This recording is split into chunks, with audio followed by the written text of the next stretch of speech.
how to remove website redirecting in Hostinger. So let's get started. Once we log into the Hostinger account, this is the dashboard you will see. First, we need to click the Domains tab on the left side of the screen. In the Domain Portfolio page, we can see all the domains in Hostinger. Here, we need to click the Manage button of the domain associated with website redirecting. Next, click Manage Site under Manage Your Website. Next, click the Domains section on the left side of the screen. After that, click the Redirects tab, which will take you to this page. In this page, we have one website redirection set up. To remove the website redirection, we need to click the Delete icon.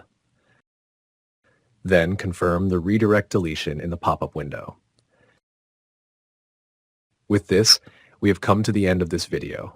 Please like and share the video if it was helpful. Subscribe to the channel to get more video updates like this.